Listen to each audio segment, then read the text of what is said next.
Ganon ang kaguluhan di matapos. Kurakot sa ating bayan ay hindi maubos-ubos. Mga nakaupo, bakit di subukan tumayo na? Upang malaman ang sitwasyon, maraming nahihirapan na. Bakit hindi mo pakinggan ang tinig ng isang bata? Kadalasang makikita sa kalsada pag-alagala. Nalulung na sila sa pinagbabawal na gamot, kaya tuloy sari-saring pinapasok na gusot. Namumulot na tirang pagkain para gutom mapatid. Hindi mo ba nababatid ang gusto nila sa'yong ipahatid? Mabigyan lang sila na magandang kinabukasan, maayos na tahanan at magandang palakad sa bayan. O nasaan na mga binitaw, mga pangako na? Tila yata unti-unti ka na papako na. Sa matatamis mong salita, lahat kami ay naniwala. At kung alam ko lang, sa iyo di nagtiwala. Aming hinahayag tungkol sa bayang sinilangan. Tatlong tala nakapaligid sa gitna nito ay araw. Itong aming hinahayag tungkol sa lupang pinangako. Luzon, Visayas, Mindanao, Tugong Pinoy ang isigaw. Aming hinahayag tungkol sa bayang sinilangan. Tatlong tala nakapaligid sa gitna nito ay araw. Itong aming hinahayag tungkol sa lupang pinangako.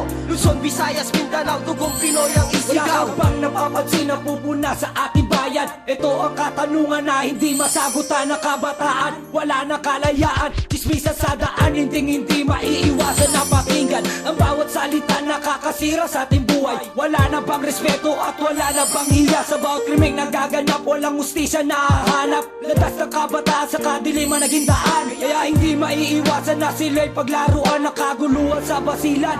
Di na mapigilan, wala nang katarungan at ustisya sa lahat. Kaya ang lagi kong tanong, paano ang maiiwanan?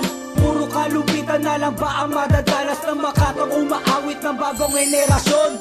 Magsisilbing liwanag sa gobyerno may leksyon at magtatawid sa atin sa tamang direksyon. Kung aming hinahayag tungkol sa bayang sinilangan, tatlong tala nakapaligid sa gitna nito ay araw. Itong aming hinahayag tungkol sa lupang pinangako. Luzon, Visayas, Mindanao, Tugong Pinoy ang isigaw. Aming hinahayag tungkol sa bayang sinilangan, tatlong tala nakapaligid sa gitna nito ay araw. Itong aming hinahayag tungkol sa lupang pinangako. Luzon, Visayas, Mindanao, Tugong Pinoy ang isigaw. Ngayon ako'y nananalangin na sana'y tingin at tinig ng kabataan ay inyong pansinin. Wala na bang katapos ng problema sa ating bansa? Kaya ang buhay ng mga tao ay parang lalanta. Subukan mong pakinggan ang boses ng isang makata.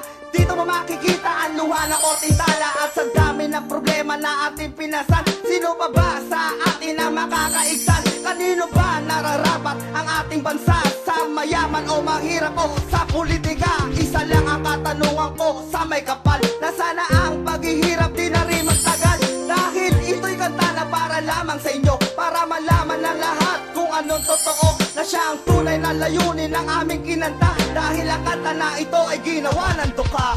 Kung aming hinahayag tungkol sa bayang sinilangan, tatlong tala nakapaligid sa gitna nito ay araw. Itong aming hinahayag tungkol sa lupang pinangako. Luzon, Visayas, Mindanao, Tugong Pinoy ang isigaw. Aming hinahayag tungkol sa bayang sinilangan, tatlong tala nakapaligid sa gitna nito ay araw. Itong aming hinahayag tungkol sa lupang pinangako. Luzon, Visayas, Mindanao, Tugong Pinoy ang isigaw. Sa pagkamusmos, hindi malilimutan. Kahit sa revolution naganap sa ating bayan ng arahasan, sinakop ang buong lansangan. Saan man tumingin ay walang katarungan. Musmus na bata, pag-alagalas na lansangan. Sila'y nanlilimos para matustusan ang gutom. Nasamba ang ina, nasamba ang ama, na dapat mag-alaga sa mga anak nila. Ang drugs ay bumalot, lahat tayo sinakop. Pagdating sa kabataan, masama ang dinulot. Kurakot sa gobyerno, pulis na nangungutong. Sinong apektado, diba? Ang Pilipino. Habang lumulubog ekonomiya ng bansa, ang ating gobyerno ay nagpapakasasa. Saan nga ba ang tamang daan na dapat tahakin ng ating kabataan? Kung aming hinahayag tungkol sa bayang sinilangan, tatlong tala nakapaligid sa gitna nito ay araw. Itong aming hinahayag tungkol sa lupang pinangako. Luzon, Visayas, Mindanao, Tugong Pinoy ang isigaw. Aming hinahayag tungkol sa bayang sinilangan, tatlong tala nakapaligid sa gitna nito ay araw. Itong aming hinahayag tungkol sa lupang pinangako. Luzon, Visayas, Mindanao, Tugong Pinoy ang isigaw. Aming hinahayag tungkol sa bayang sinilangan, tatlong tala nakapaligid sa gitna nito ay araw. Itong aming hinahayag tungkol sa lupang pinangako. Luzon, Visayas, Mindanao, Tugong Pinoy ang isigaw. Aming hinahayag tungkol sa bayang sinilangan, tatlong Tala nakapaligid sa gitna nito ay araw Itong aming hinahayag tungkol sa lupang pinangako Luzon, Visayas, Mindanao, Tugong Pinoy ang isigaw